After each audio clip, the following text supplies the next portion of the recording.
¿Escuchas ese murmullo? No es el viento. Es la voz de una leyenda que espera ser revelada. La leyenda del accidente de Chernóbil, Ucrania, 1986. ¿Alguna vez has escuchado un lugar donde el silencio pesa más que el ruido y aún así parece susurrarte tu nombre? Imagina la noche del 26 de abril de 1986. Son la 1:23 de la madrugada. El aire en el norte de Ucrania es frío, denso, cargado de humedad primaveral. La ciudad de Pripyat duerme. Unas 49,000 personas descansan en sus apartamentos de concreto gris, construidos con precisión soviética, bloques rectangulares, balcones alineados como dientes apretados. Desde algunas ventanas abiertas escapa el olor a sopa de remolacha y pan negro. Escucha, ¿lo oyes? Un zumbido bajo, casi eléctrico. A 3 kilómetros de allí, en la central nuclear de Chernóbil, el reactor número 4 está despierto. Dentro, el grafito arde con una energía invisible. Ingenieros y operadores, hombres jóvenes, muchos en sus 30, ejecutan una prueba técnica que debía haberse realizado horas antes. El turno nocturno no era el previsto. Algunos bostezan, otros revisan indicadores con ojos cansados. Entre ellos está Anatoly, delgado, mandíbula tensa, con la costumbre de frotarse el puente de la nariz cuando algo no encaja. Y algo no encaja. Los indicadores suben, demasiado rápido. No puede ser correcto, murmura, casi para sí mismo, pero nadie detiene el proceso. ¿Tú lo habrías hecho? Las barras de control descienden, pero el diseño del reactor RBMK juega en su contra. El núcleo reacciona con violencia, la presión aumenta, el vapor busca salida, y entonces, un golpe seco, luego otro. Una explosión levanta la tapa de 1,000 toneladas del reactor como si fuera una lata. Fragmentos incandescentes caen al exterior, grafito en llamas. Partículas invisibles que no huelen, no se ven, pero penetran la piel. El cielo se ilumina con un resplandor azul extraño, como si la noche hubiera decidido encenderse desde dentro. En Pripyat, algunas personas se despiertan. Salen a los balcones. Ven una columna de luz sobre la planta. Algunos niños señalan, fascinados. «Mira, parece una aurora», dice una voz. Pero no es una aurora, es radiación ionizante cortando el aire. Bomberos del cercano parque de estaciones reciben la llamada. Suben a los camiones sin trajes especiales, sin saber lo que enfrentan. Uno de ellos, Vasily, corpulento, manos ásperas, se ajusta el casco con un gesto automático. No sabe que en pocas horas su piel comenzará a arder desde dentro. ¿Te quedarías si supieras lo que viene? Las sirenas no suenan en la ciudad. Nadie alerta a los habitantes. Las calles siguen tranquilas. Un perro ladra a lo lejos. El viento arrastra cenizas invisibles hacia tejados, parques, ropa tendida. Y en medio de todo algo comienza a cambiar.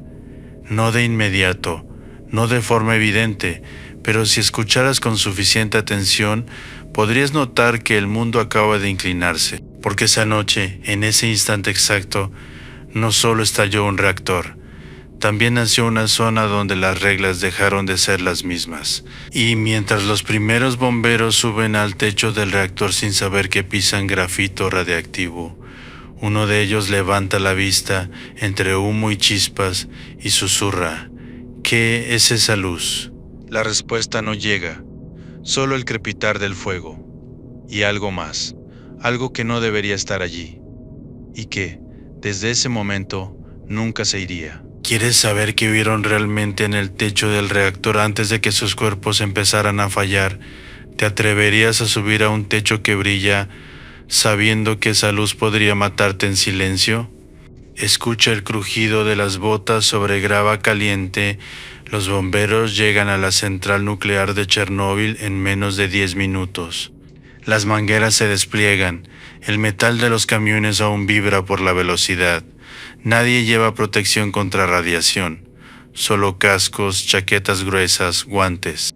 Herramientas hechas para el fuego, no para lo invisible. Vasily sube la escalera metálica hacia el techo del reactor 3, contiguo al destruido. Cada peldaño suena hueco, amplificado por la tensión. El aire tiene un sabor extraño. ¿Lo imaginas? Como hierro caliente mezclado con polvo seco. Arriba la escena no se parece a nada conocido. Fragmentos negros, bloques de grafito del núcleo, están esparcidos por el suelo. Algunos emiten un resplandor tenue, casi hermoso, como brasas, pero más densas, más profundas. Uno de los bomberos se inclina y sin saberlo empuja a uno con la bota. Está caliente, dice, caliente. Esa palabra no alcanza. A centímetros de ese bloque, la radiación supera los 10.000 roentgens por hora. Una dosis que descompone el cuerpo humano en cuestión de minutos. ¿Lo sabrías distinguir? Si lo vieras. Vasily apunta la manguera hacia un foco de fuego que brota entre las grietas. El agua golpea el grafito ardiente. Vapor. Un siseo violento, pero el fuego no se comporta como debería. No retrocede, no obedece. Parece alimentarse. Más presión, grita alguien, pero la presión no cambia nada. Debajo de sus pies, el reactor 4 sigue abierto, respirando una nube invisible. Y en ese vapor, hay partículas que atraviesan la piel, rompen células, reescriben lo que eres sin que lo sientas de inmediato. Uno de los bomberos, un joven de rostro redondo y ojos claros, se lleva la mano al cuello. «Me pica», murmura. «No es picazón, es el inicio». A lo lejos, en Pripyat, algunas personas siguen observando desde los balcones. El resplandor azul aún flota sobre la planta. Algunos lo describirían después como hermoso. Otros dirían que era como mirar directamente a algo prohibido. Pero en el techo la belleza no existe, solo calor y algo más. Un sonido. Escucha. ¿Lo oyes? No es el fuego, no es el agua. Es un crujido seco e irregular, como si algo se fracturara lentamente. Pero no viene del reactor, viene de ellos, de su interior. Las náuseas llegan rápido. Uno de los hombres se tambalea. Otro vomita entre el humo. Vasily intenta mantenerse firme, pero sus manos empiezan a fallar. La manguera pesa más de lo normal. «No me siento bien», dice alguien detrás. Nadie responde, porque todos sienten lo mismo, un mareo espeso, como si el mundo se inclinara. La piel arde, pero no hay llamas que la toquen. Los ojos lagrimean, la garganta se seca, y sin embargo, siguen trabajando.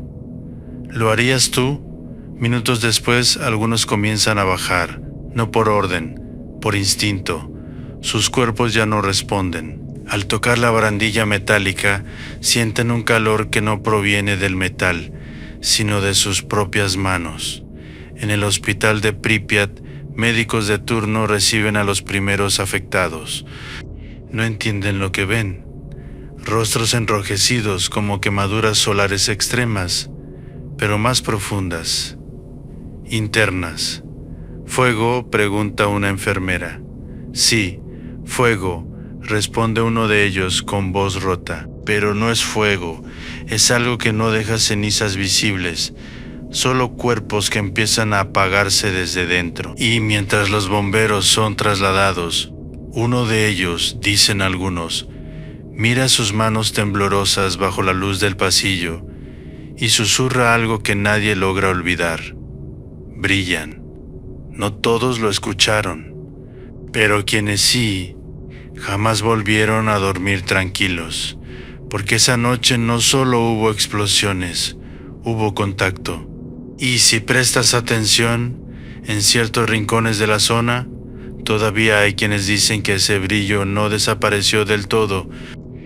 ¿Qué ocurrió en las horas siguientes, cuando la ciudad aún no sabía que ya estaba condenada? ¿Aceptarías una invitación a salir, sabiendo que el aire que respiras ya está envenenado? Amanece el 26 de abril de 1986 en Pripyat. La luz entra entre cortinas delgadas, se refleja en los pisos de linóleo y en los muebles barnizados de los apartamentos soviéticos. En la Avenida Lenin, los primeros autobuses pasan con su rugido habitual. Mujeres con pañuelos en la cabeza cargan bolsas de tela. Niños corren hacia la escuela, pateando pequeñas piedras. Todo parece normal, pero no lo es. El aire tiene un sabor metálico, sutil, persistente. ¿Lo notarías o lo ignorarías como algo pasajero? En los parques, el rocío de la mañana cubre el pasto. Los columpios de la ciudad, recién instalados para la celebración del 1 de mayo, se balancean con la brisa. El famoso parque de diversiones, con su rueda de la fortuna amarilla, permanece cerrado, pero no por mucho tiempo. Faltan días para su inauguración oficial. Sin embargo, ya hay niños que se acercan.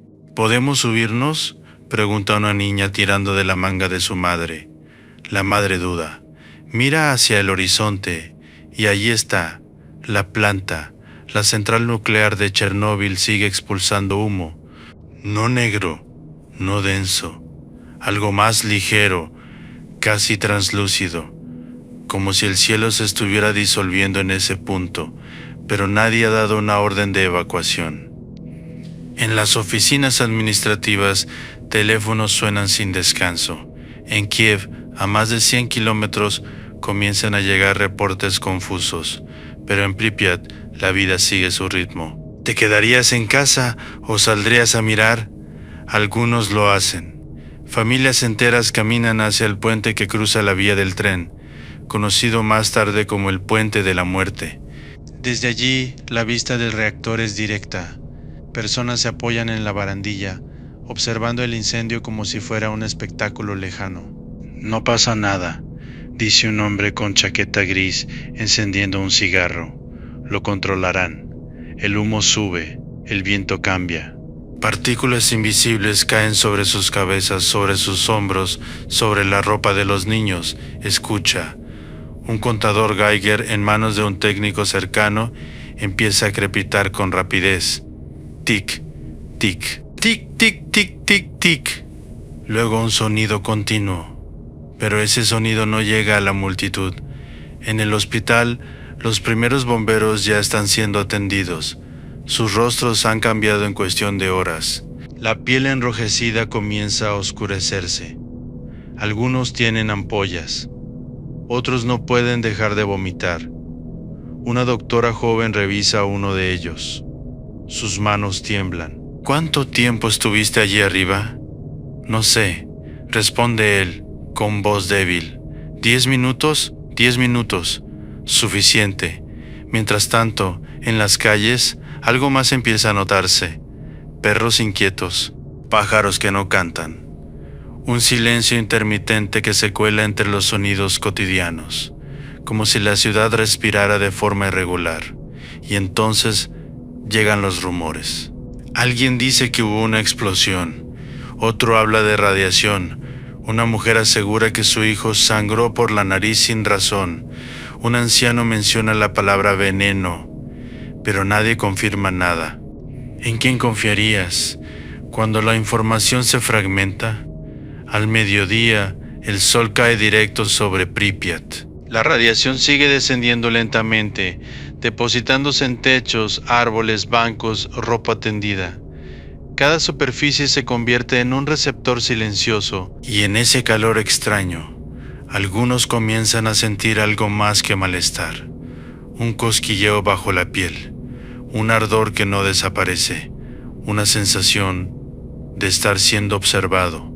No por ojos, sino por algo más abstracto, algo que no se ve, pero está en todas partes. Una mujer caminando cerca del parque se detiene de pronto, mira sus manos bajo la luz del sol, frunce el ceño. ¿Lo ves?, le dice a su hermana. ¿Qué cosa? Eso, pero no hay nada visible, solo la idea, solo la duda. Solo el inicio de algo que nadie aún comprende. Y mientras el día avanza sin respuestas claras, una orden finalmente se redacta en algún despacho lejano. una orden que cambiará la vida de toda la ciudad, pero llegará tarde, demasiado tarde, porque para entonces muchos ya han respirado, tocado y llevado consigo algo que no se puede dejar atrás. ¿Qué ocurrió cuando finalmente llegaron los autobuses y la ciudad fue obligada a abandonar todo en cuestión de horas? ¿Podrías abandonar tu casa en minutos si te dijeran que regresarías en 3 días? La orden llega la tarde del 27 de abril de 1986. En Pripyat, altavoces instalados en postes y edificios escupen un mensaje uniforme, sin emoción, con esa cadencia firme de los comunicados soviéticos. Camaradas, por razones temporales, se requiere evacuar la ciudad. Lleven documentos, algo de comida y ropa. El traslado será breve. Breve. Esa palabra se clava como una promesa. ¿La creerías? Las personas salen a los balcones, miran hacia la calle. El ruido comienza a crecer. Motores, pasos, voces que se elevan.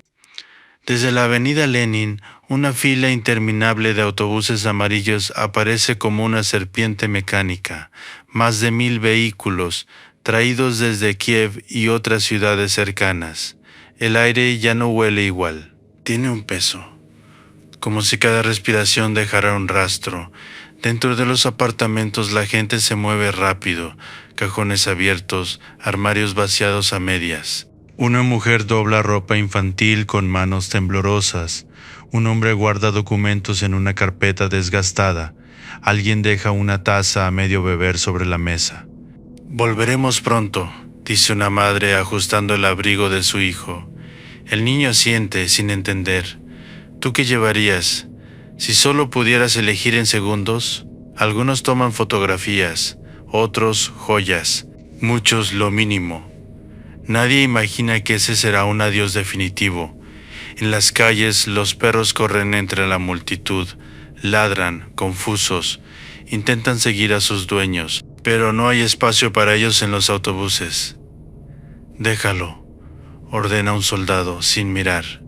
El animal se queda atrás, jadeando, mirando cómo su mundo se aleja. Escucha, puertas que se cierran, pasos apresurados, un llanto contenido, y de fondo, un zumbido constante que nadie menciona.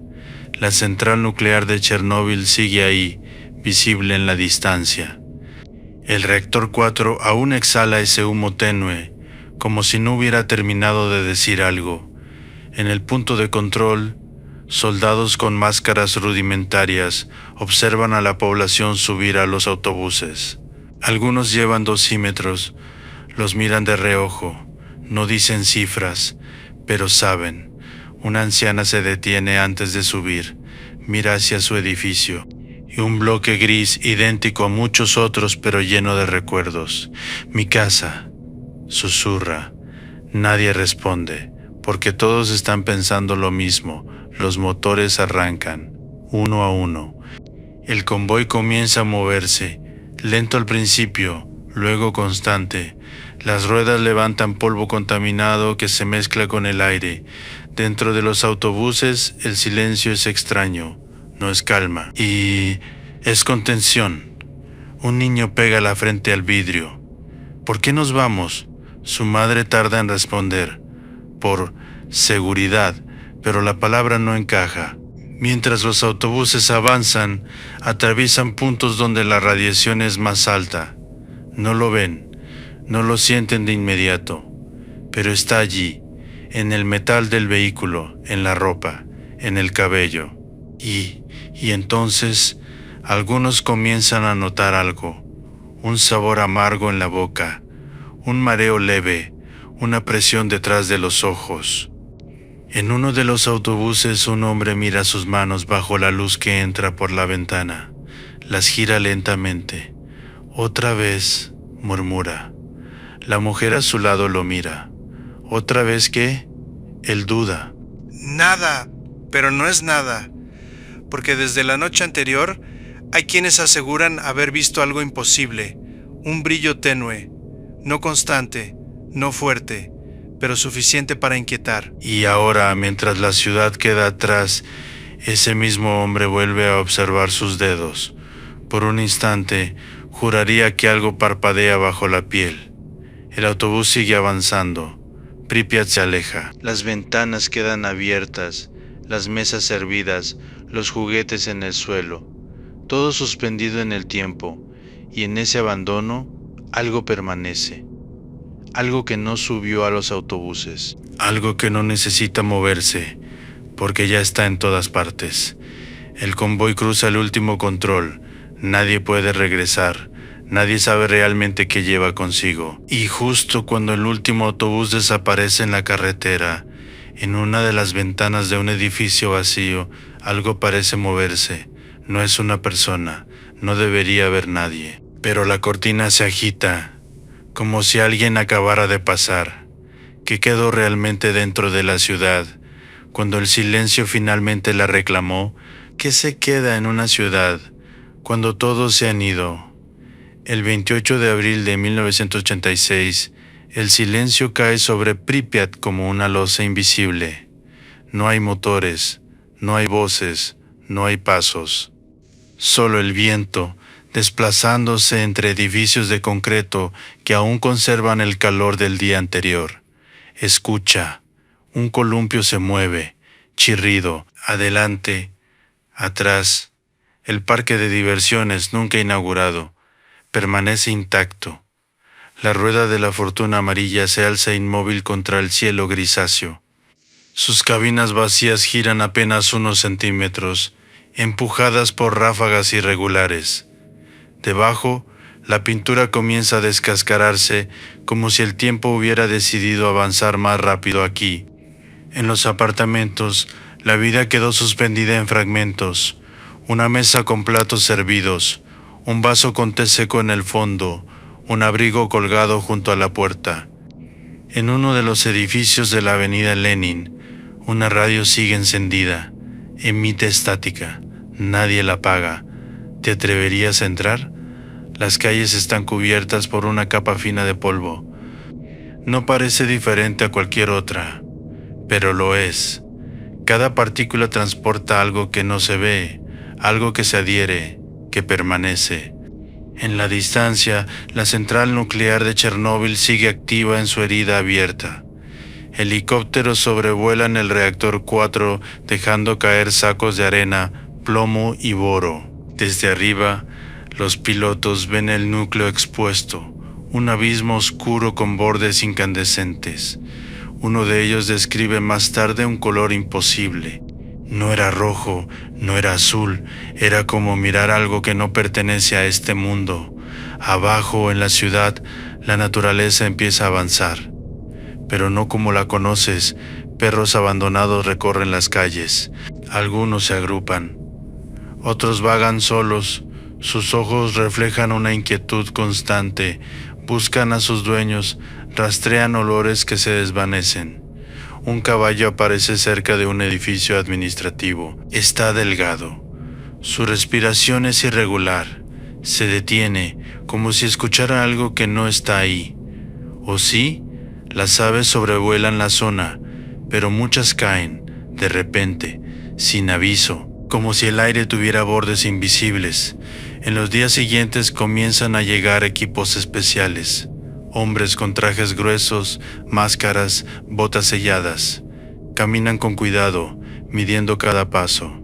Sus dispositivos emiten sonidos constantes. Tic, tic, tic, tic. Al acercarse a ciertos puntos, el sonido se vuelve continuo. Uno de ellos se detiene frente a un edificio residencial. Mira hacia arriba. Una ventana en el cuarto piso está abierta. La cortina se mueve lentamente. Aquí no debería haber corrientes de aire, dice. Otro levanta el medidor. El sonido se dispara. Pero no es solo eso lo que lo inquieta. ¿Viste eso?, pregunta. ¿Qué cosa? Silencio. La cortina vuelve a moverse, más fuerte esta vez, como si algo hubiera pasado junto a ella, pero no hay nadie. Nadie debería estar allí. Entonces, ¿qué lo movió? En el hospital abandonado, las camillas siguen alineadas, sábanas arrugadas, instrumentos médicos dejados a medio uso. En una habitación, una máscara de oxígeno cuelga, balanceándose ligeramente. El aire dentro es más denso, más pesado. Algunos aseguran que allí los sonidos no se comportan igual, que los pasos resuenan con eco retrasado, que los susurros parecen venir de otra dirección, y hay historias, relatos de quienes regresaron brevemente en los primeros días.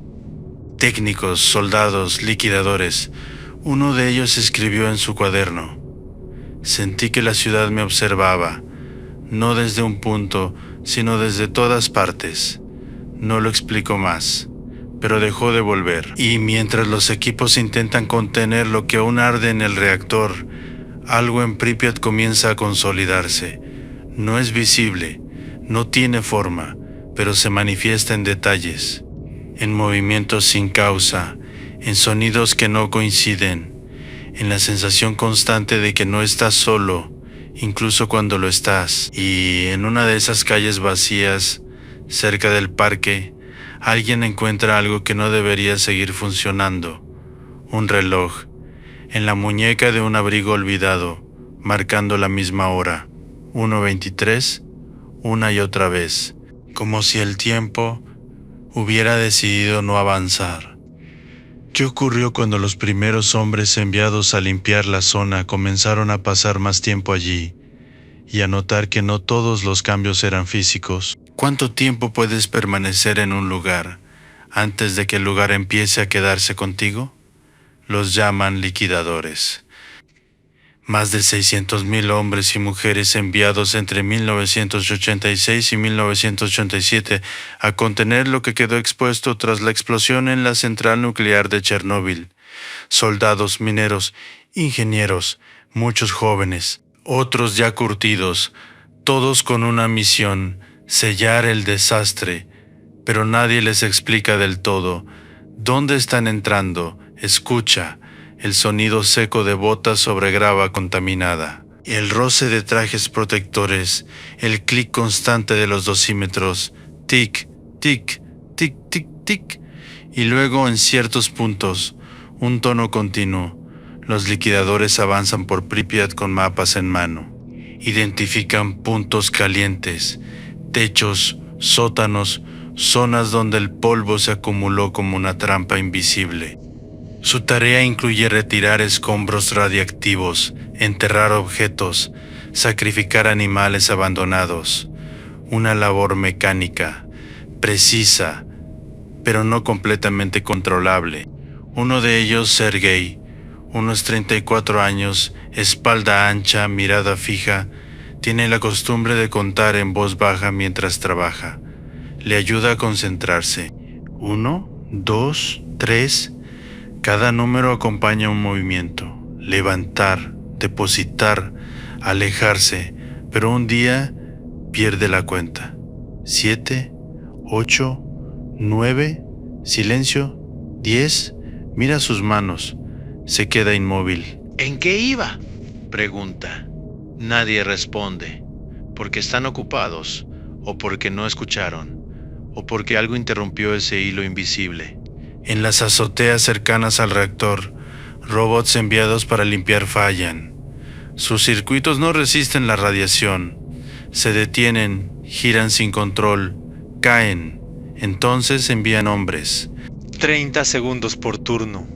Subir, correr, lanzar fragmentos al vacío, bajar. 30 segundos que se sienten como una eternidad. Uno de esos hombres regresa temblando. Se quita el casco. Suda a pesar del frío. Allí arriba, dice jadeando, no es solo el calor. ¿Qué más hay? Duda, mira hacia el techo del edificio. No sé explicarlo, pero insiste en algo: que el aire no se mueve como debería, que los sonidos llegan con retraso, que por un instante creyó escuchar pasos detrás de él y no había nadie. Escucha un eco leve, como si alguien más repitiera tus movimientos. En las noches los liquidadores duermen en campamentos improvisados fuera de la zona más contaminada. Tiendas alineadas, luz tenue, olor a combustible y tela húmeda, pero el descanso no llega fácil. Algunos sueñan con la ciudad, con Avenida Lenin vacía, con ventanas abiertas, con figuras en los balcones. Los vi, dice uno despertando sobresaltado. Estaban allí, mirándonos. Fue un sueño. No, insiste, no fue un sueño. Otro hombre más callado comienza a escribir en un cuaderno. No anota cifras, no dibuja mapas, describe sensaciones. Hoy, al entrar en un edificio, sentí que alguien bajaba por las escaleras. Me hice a un lado. Nadie pasó. Días después añade, el contador no reaccionó, pero yo sí. ¿Confiarías más en una máquina o en lo que percibe tu cuerpo?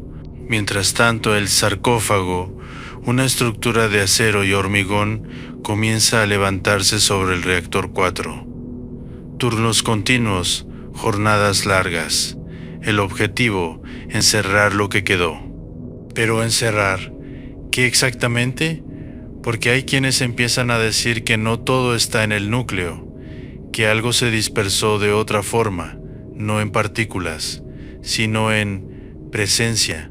En ciertos pasillos los pasos suenan distintos, en algunas habitaciones el aire parece más denso, en puntos específicos los dosímetros se comportan de forma errática, como si algo interfiriera.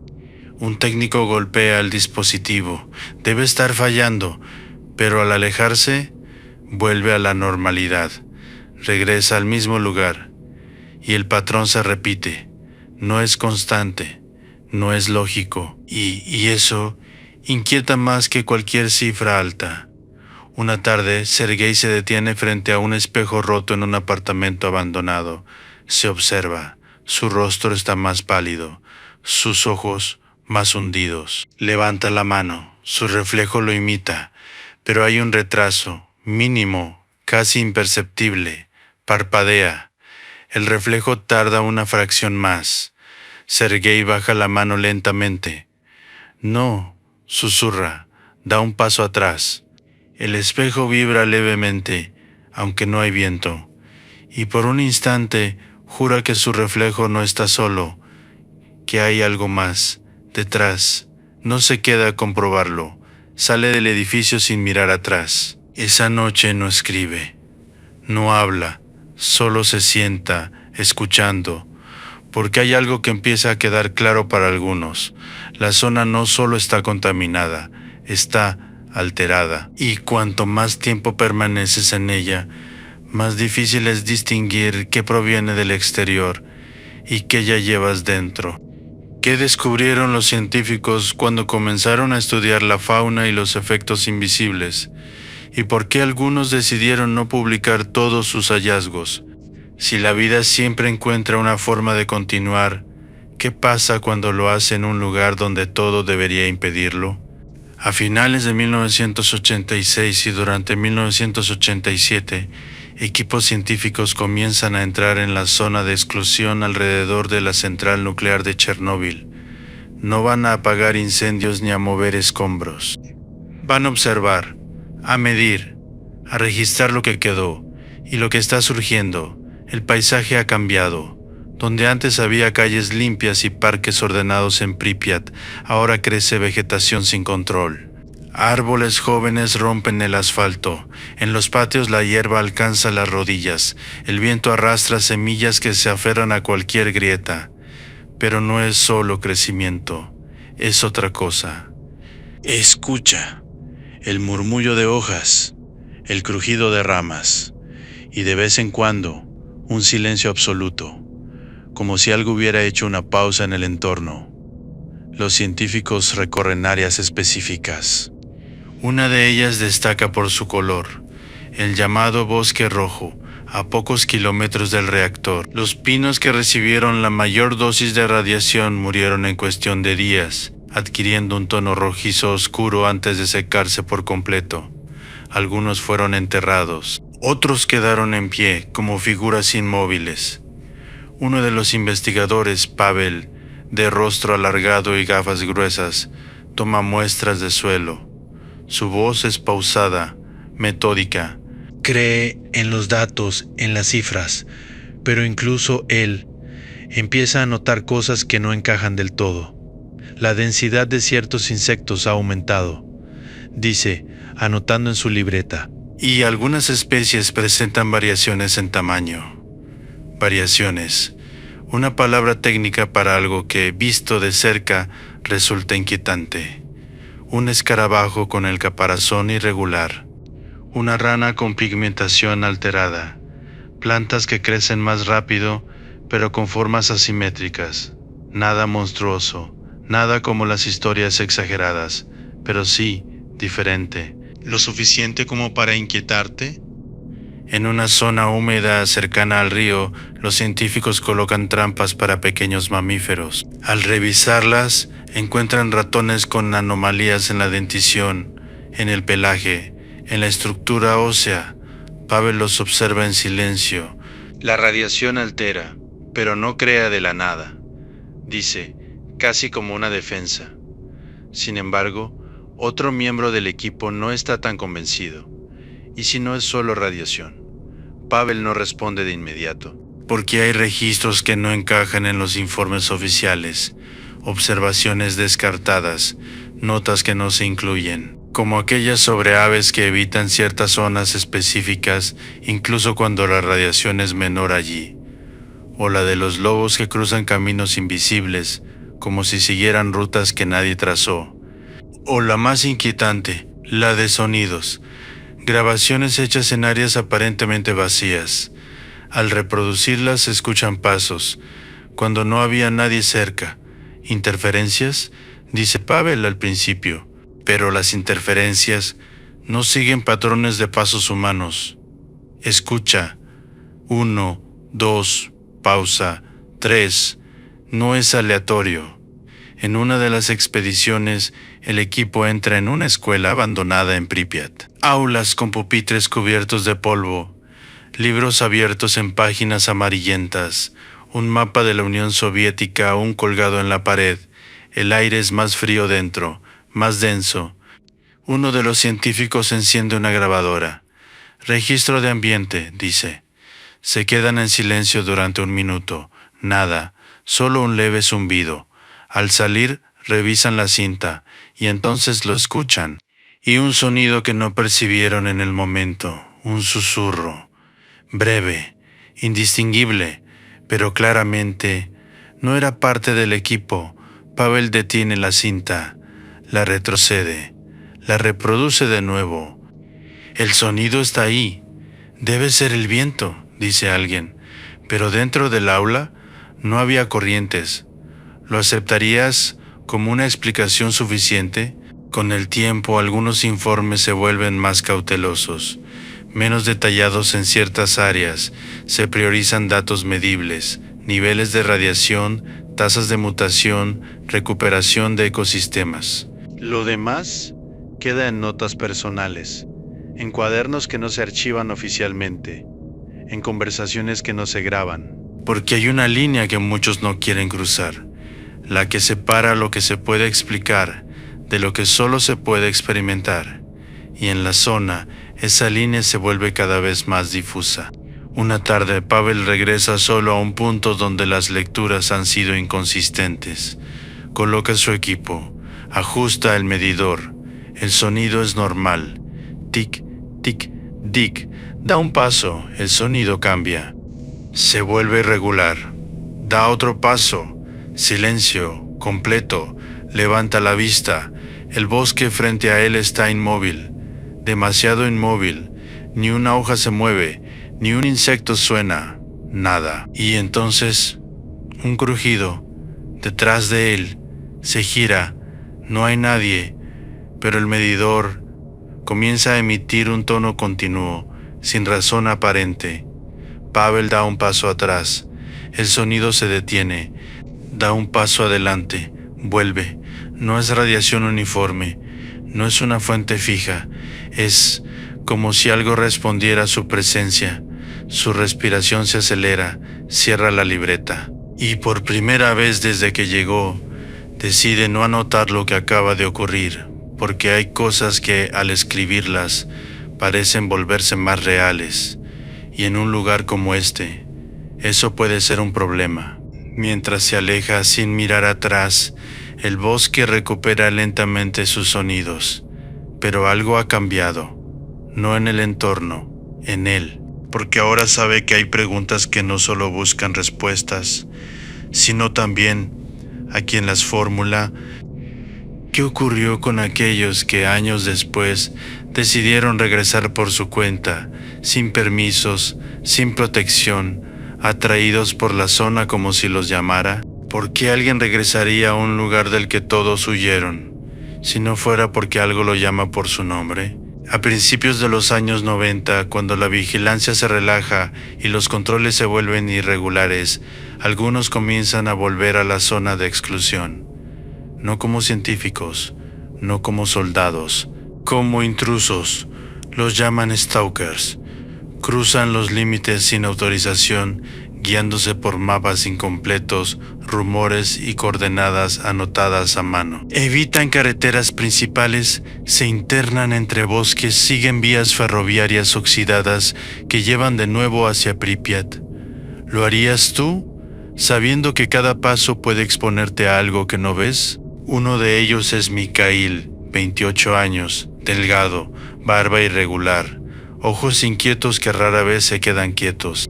Lleva una mochila ligera, una linterna, una cámara analógica y un contador Geiger viejo, comprado en un mercado de segunda mano. No confía del todo en él, pero lo lleva. No vengo por curiosidad, le dice a un amigo antes de entrar. Quiero ver si es cierto. ¿Qué cosa? Mikhail duda. Que el lugar no te deja ir del todo. Cruza el perímetro al amanecer. El aire es frío, húmedo. Cada paso sobre la hierba produce un sonido apagado.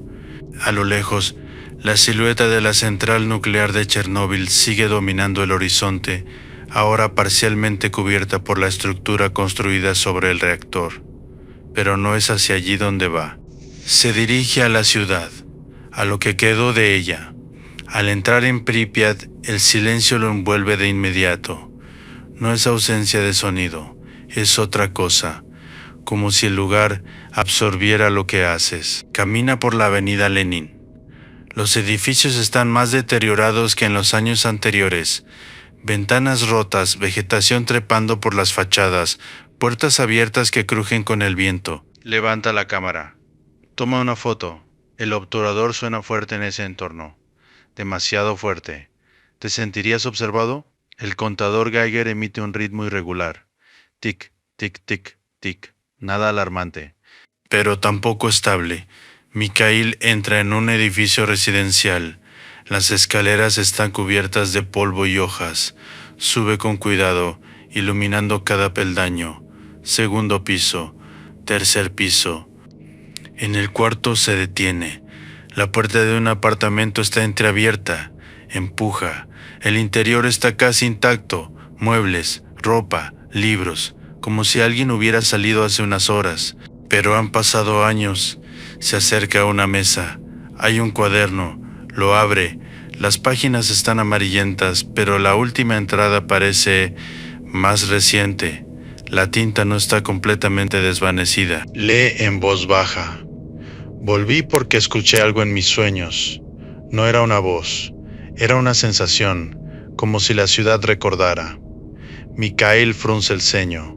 Pasa la página, vacía. Cierra el cuaderno lentamente. No puede ser, murmura. Escucha. Un golpe seco. En el piso de arriba. Se queda inmóvil. El contador acelera ligeramente. Tic, tic, tic, tic. ¿Hola? Y dice sin convicción. Silencio. Luego, otro sonido. Arrastre. Como si algo pesado se moviera. ¿Subirías o saldrías? Mikhail duda. Mira hacia la puerta, luego hacia las escaleras, y decide subir. Quinto piso. El aire es más denso.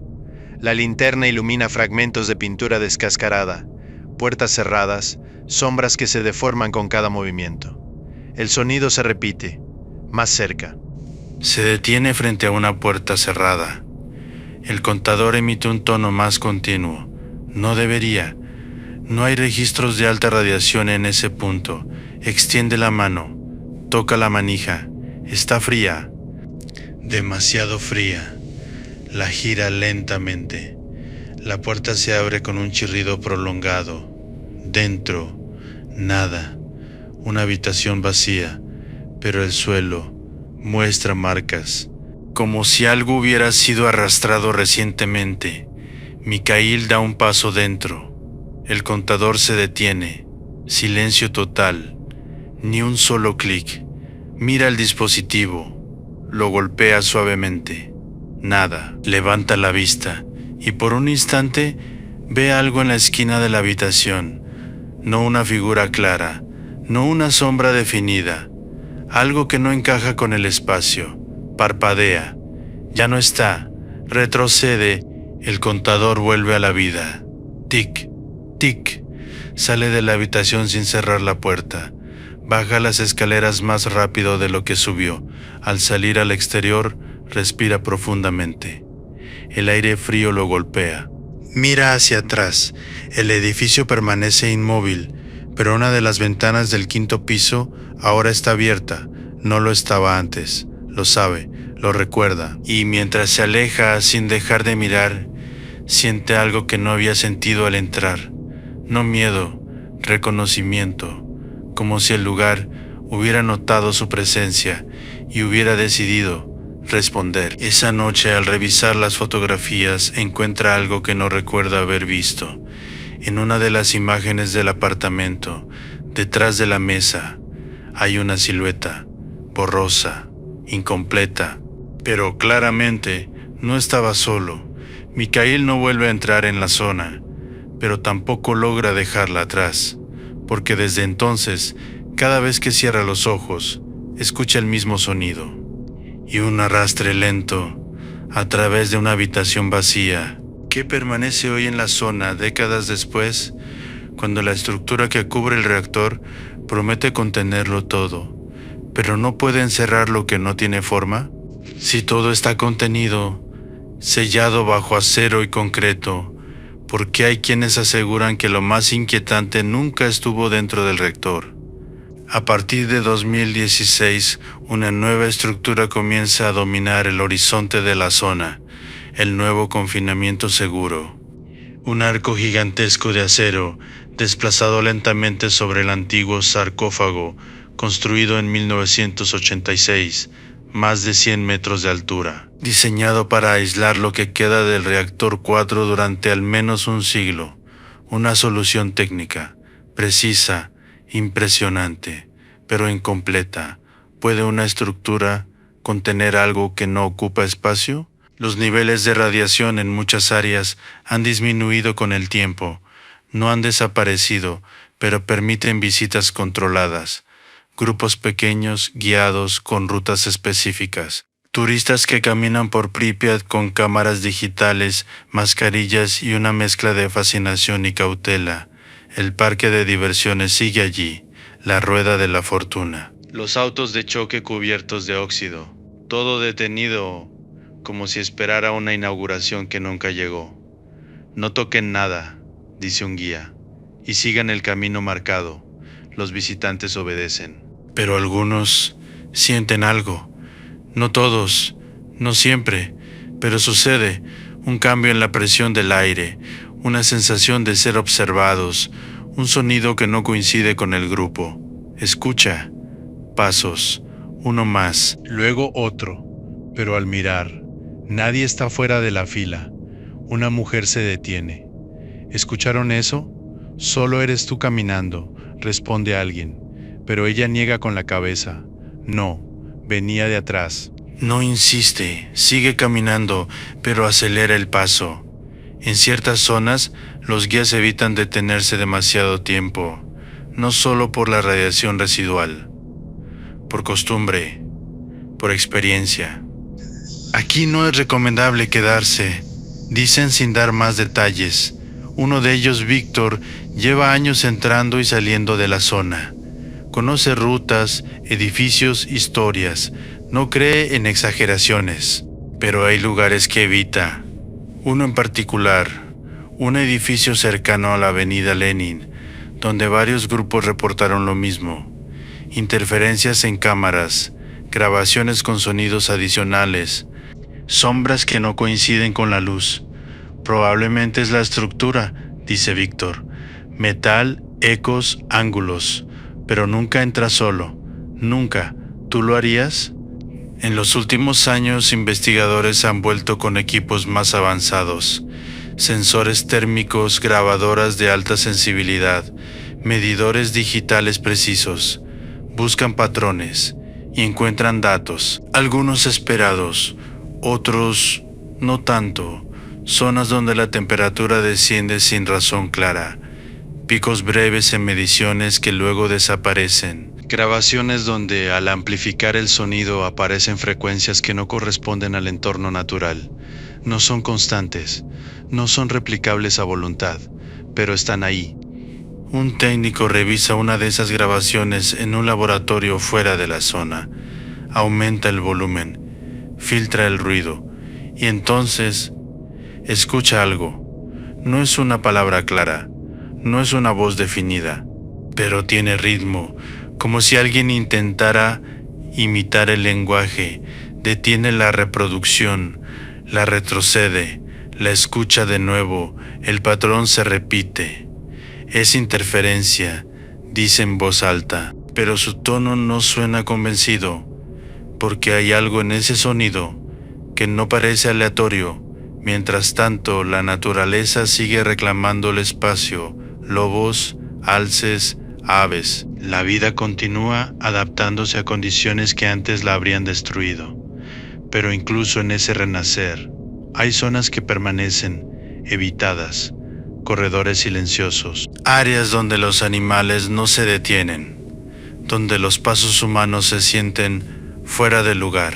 Y en medio de todo, el nuevo confinamiento seguro permanece firme, brillante bajo el sol, como una promesa de control, de cierre, de final. Pero hay quienes, al observarlo desde cierta distancia, sienten lo contrario, como si no fuera un punto final, sino una tapa, una barrera colocada sobre algo que sigue activo, de otra forma, porque la radiación puede medirse, puede reducirse, puede aislarse, pero lo que muchos describen en la zona no siempre responde a instrumentos, responde a presencia, a percepción, a memoria. Y si hay algo que este lugar parece conservar, más allá de partículas y cifras, es precisamente eso, la memoria.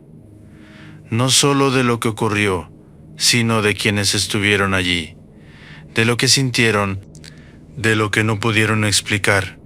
Una tarde al caer el sol, un grupo abandona Pripyat. Caminan en fila, regresando al punto de control. El guía cuenta a cada uno. 1, 2, 3. Se detiene. Frunce el ceño. Cuenta de nuevo. ¿Cuántos éramos? 12, responde alguien. Vuelve a contar. 12, pero por un instante. Juraría que vio a 13. Sacude la cabeza. Sigan caminando. No dice nada más, pero no vuelve a mirar atrás, porque en un lugar donde tantas cosas quedaron sin cerrar, a veces lo más inquietante no es lo que ves, sino lo que crees haber visto, solo por un segundo, y que no puedes confirmar, porque si lo hicieras, tendrías que aceptar que no todo se fue en 1986 y que no todo está contenido hoy. Al cruzar el límite de la zona, los visitantes pasan por controles de radiación, máquinas que escanean manos, ropa, calzado, luz verde. Pueden salir, pero hay una pregunta que nadie responde en voz alta. ¿Qué cosas no detecta ese escáner? Y mientras el sol desaparece detrás de la silueta metálica del confinamiento, una última duda queda suspendida en el aire, no sobre el pasado, sino sobre el presente y lo que aún permanece. Si la zona recuerda, entonces, ¿qué hace con aquellos que la han recorrido? Cuando finalmente se van, cuando sales de la zona, ¿de verdad sales? El último control queda atrás. Y un arco metálico, sensores, una luz verde que indica que puedes continuar. Tus botas están limpias, tus manos también. Ningún pitido, ninguna alerta. Afuera, el mundo suena distinto, más lleno. Más rápido, más. Normal. Pero algo no encaja. ¿Lo sientes? El eco. No el del lugar, el tuyo. Porque hay quienes regresan de la zona de exclusión alrededor de la central nuclear de Chernóbil y aseguran que lo más persistente no es la radiación, es la sensación, un desajuste sutil, como si algo hubiera cambiado en la forma en que perciben el espacio, el tiempo, los silencios. Al principio son detalles pequeños, un reloj que parece retrasarse unos segundos, pero solo cuando lo miras directamente. Una habitación familiar que por un instante se siente ajena. Un sonido en casa, un golpe, un crujido que te recuerda demasiado algo que escuchaste en Pripyat. ¿Coincidencia? Tal vez. Pero los relatos coinciden en algo más. Los sueños. Escucha. Respira lento. Cierra los ojos. Imagínalo. Caminas por la avenida Lenin. No hay viento, no hay cielo visible, solo una luz difusa que no proviene de ningún punto claro. Los edificios están intactos, no en ruinas, no cubiertos de vegetación, como si el tiempo se hubiera detenido justo antes de la evacuación. Y entonces hay gente, figuras en las ventanas. Sombras en los balcones, no se mueven, pero sabes que te están mirando. Uno de los visitantes, años después de su recorrido, describe un sueño recurrente. Siempre estoy en el mismo lugar, frente a la rueda de la fortuna. Pero esta vez, está en movimiento. La estructura chirría, lento, constante. Las cabinas giran, y dentro hay algo, no personas, no exactamente, formas. Siluetas que no encajan con cuerpos humanos, y aún así parecen observar. No subas, dice una voz detrás de él. Se gira. No hay nadie. Vuelve a mirar la rueda. Una cabina se detiene frente a él. La puerta se abre, sola. ¿Subirías? Se despierta antes de responder. Siempre. Pero el sonido. Continúa unos segundos más. Chirrido. Adelante. Atrás. En el mundo despierto. Intenta olvidarlo. No hablar del tema, no pensar en ello, pero hay momentos en los que el silencio se parece demasiado al de la zona, y entonces vuelve otro caso. Una mujer que visitó la zona como turista meses atrás, sin incidentes, sin sensaciones extrañas en el momento, pero ahora en su departamento algo cambia. Los espejos, no siempre. No de forma constante. Pero en ciertas ocasiones, al pasar frente a uno, tiene la impresión de que su reflejo tarda, una fracción de segundo, como si necesitara alcanzarla. Parpadea. Todo vuelve a la normalidad. ¿Lo ignorarías o empezarías a evitar mirarte demasiado tiempo? Los científicos pueden explicar los efectos de la radiación en el cuerpo, los psicólogos, el impacto de un entorno cargado de historia y peligro. Pero hay relatos que no encajan del todo en esas categorías, porque no hablan de síntomas, hablan de persistencia, de algo que no se quedó en el lugar, sino que viajó con quienes lo atravesaron, no como una entidad definida, no como una presencia clara, sino como una especie de eco, un residuo de experiencia, de percepción, de memoria. Y si la zona, como algunos sugieren, conserva lo que ocurre en ella, no solo en el espacio físico, sino en una forma más sutil. Entonces cada persona que entra deja algo, y quizás se lleva algo también, algo que no pesa, que no se mide, que no se detecta en un escáner, pero que aparece en el momento menos esperado, en el silencio, en la pausa entre dos sonidos, en el instante en que crees estar solo y dudas. ¿Recuerdas el reloj detenido en 1:23? Hay quienes tiempo después de su visita han despertado exactamente a esa hora, sin motivo, sin ruido. Solo con la sensación de que algo terminó de sincronizarse, no en el lugar, en ellos. Y entonces surge la última pregunta, no sobre lo que ocurrió en 1986, no sobre el reactor, ni sobre la radiación, sino sobre ti. Ahora, después de haber escuchado todo esto, si un día caminaras por un lugar vacío y escucharas un paso detrás de ti, uno solo, ¿seguirías caminando? ¿O te detendrías a comprobar si realmente saliste de allí? Porque hay sitios que se abandonan y hay otros que aprenden a recordarte.